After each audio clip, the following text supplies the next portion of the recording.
Hi friends, Radhika টিপসে আপনাদেরকে স্বাগতম। মাসিকে কতদিন পর সহবাস করলে সন্তানটি ছেলে হবে? আপনার ইচ্ছে মতো সন্তান নিতে পারবেন, সেটি ছেলে হোক কিংবা মেয়ে হোক।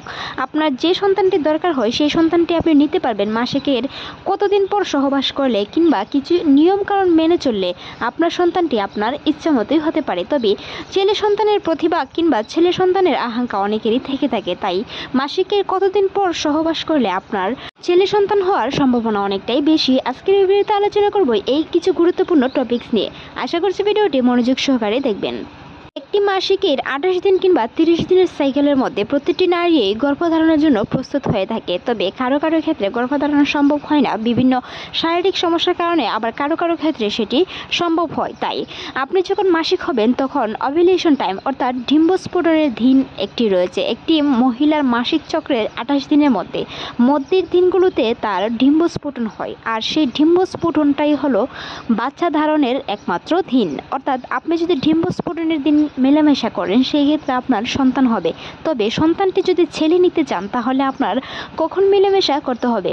একটি পুরুষের সুস্থ শুক্রাণু থেকে একটি বাচ্চা জন্ম হয়, তখন একটি সুস্থ শুক্রাণুর সাথে মিলিত হয় ডিম্বাণু, যার ডিম্বাণুকে নিষিদ্ধ করে একটি সন্তান জন্ম হয়। তবে যদি আপনি ডিম্বস্ফোটনের দিনই মেলামেশা করতে পারেন তাহলে আপনার ছেলে সন্তান হওয়ার সম্ভাবনা অনেকটাই বেশি, কারণ একজন সুস্থ পুরুষের শরীরে XX এবং XY শুক্রাণু থাকে, ছেলে এবং মেয়ে, আর একটি নারীর শরীরে শুধু XX শুক্রাণু থাকে। সন্তানটি ছেলে হবে না মেয়ে হবে সেটা নির্ভর করে একজন পিতার উপর। তবে কিছু কিছু নিয়মকানুন মানলে আপনার সন্তানটি ছেলে হতে পারে কিংবা মেয়েও হতে পারে। তারই মধ্যে একটি উল্লেখযোগ্য কারণ হলো ছেলে সন্তান। ছেলে সন্তান নিতে চাইলে একটি পুরুষের হেলদি শুক্রাণু অর্থাৎ XY শুক্রাণুটির প্রয়োজন। তবে মনে রাখবেন XY শুক্রাণুটির গতিমাত্রা খুবই কম, যেটি XX থেকেও অনেকটাই কম হয়ে থাকে। XX শুক্রাণুটি একটি মায়ের জরায়ুতে বেঁচে থাকে প্রায় 3 দিনের মতো, তবে XY শুক্রাণুটি বেঁচে থাকে প্রায় 1 দিনের মতো। তাই ডিম্বস্ফোটন আপনার যেদিন হবে সেদিন যদি আপনি মেলামেশা করতে পারেন সেই ক্ষেত্রে কিন্তু আপনার সন্তানটি ছেলে হতে পারে। যদিও XX শুক্রাণুটি বেঁচে থাকে বেশি দিন, তবে XX শুক্রাণু থেকে XY শুক্রাণুটির গতিমাত্রা কিন্তু অনেকটাই বেশি, সেটি ডিম্বাণুকে সর্বপ্রথমেই নিষিদ্ধ করতে পারে। আর যদি XY আপনার শুক্রাণুকে নিষিদ্ধ করতে পারে তাহলে XX এর সাথে XY মিলিত হয়ে সন্তানটি ছেলে হতে পারে। প্রথমে আপনাকে নির্ধারণ করতে হবে ডিম্বস্ফোটনের দিন। ডিম্বস্ফোটনের দিন কীভাবে নির্ধারণ করবেন তা নিয়ে আমাদের চ্যানেলে অসংখ্য ভিডিও আছে, চাইলে ভিজিট করে আসতে পারেন। আপনার কখন ডিম্বস্ফোটন হয় বা কী কী লক্ষণ দেখলে আপনার ডিম্বস্ফোটন হয়েছে কিনা বুঝবেন তা নিয়ে আমাদের চ্যানেলে ভিডিও আছে, ভিজিট করে আসবেন।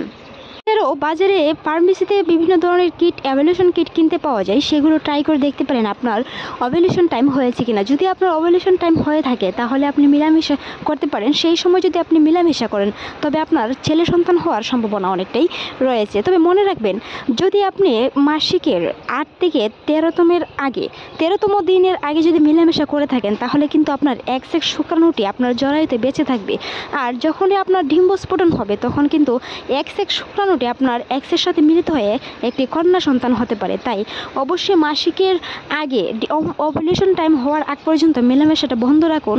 ওভুলেশনের টাইমটি নির্ধারণ করে মেলামেশা করার চেষ্টা করুন, তাহলে আপনার ছেলে সন্তান হওয়ার সম্ভাবনাই অনেকটা বেশি থাকবে।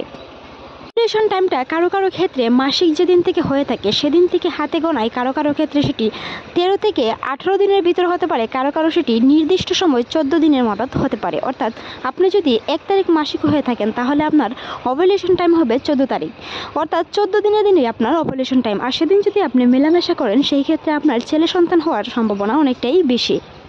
তাই ওভুলেশন টাইমটি অবশ্যই নির্ধারণ করে মেলামেশা করার চেষ্টা করুন। মাসিকের কিছুদিন পরপরই মেলামেশা করতে যাবেন না, যেটি XX শুক্রাণুটি বেঁচে থাকে এবং XY শুক্রাণুটি মারা গিয়ে আপনার কন্যা সন্তান হতে পারে। যদি আপনি মেয়ে সন্তান নিতে চান তাহলে মাসিকের 8তম দিন থেকে 13তম দিন মেলামেশা করার চেষ্টা করুন। তাহলে যদি আপনার ডিম্বস্ফোটন হয় 14 দিনের দিনও তাহলে আপনার XX শুক্রাণুটি আপনার X এর সাথে মিলিত হয়ে কন্যা সন্তান হবে। যদি ছেলে সন্তান নিতে চান অবশ্যই আপনার ওভুলেশন টাইমের দিন মেলামেশা করতে হবে, যেমন আপনার XY শুক্রাণুটি আপনার ডিম্বাণুকে নিষিদ্ধ করে একটি ছেলে সন্তান হতে পারে। নিয়ম কারণগুলো কিংবা এই টিপসগুলো যদি আপনি ফলো করেন তাহলে আপনার ছেলে সন্তান হওয়ার সম্ভাবনা অনেকটাই বেশি। তবে ছেলে হবে না মেয়ে হবে সেটা সঠিকভাবে বলার মতন সাধ্য কারোই নেই, কিছুই সৃষ্টিকর্তার উপর নির্ভর করে। তবে কিছু কিছু বিষয় যদি আপনি মেনে চলেন কিংবা কিছু কিছু নিয়ম কারণ মেনে চলার মাধ্যমে দিয়েও আপনার ইচ্ছেটি পূর্ণ হতে পারে। আশা করছি ভিডিওটি ভালো লেগেছে। এই নিয়ে আমাদের চ্যানেলে আরও অসংখ্য ভিডিও আছে, কিংবা আপনার গর্ভস্থ শিশুটির জন্য ভালো থাকে স্বাস্থ্য বিষয়ে অনেক টিপস পেতে আমাদের ভিডিও অবশ্যই সাবস্ক্রাইব করে পাশে থাকুন, এমনকি আপনার মূল্যবান মতামত জানাতে অবশ্যই ভুলবেন না। থাকুক পৃথিবীর সকল মা ভালো থাকুক, সবার ইচ্ছে একটি সুস্থ মা একটি সুস্থ সন্তান। ধন্যবাদ।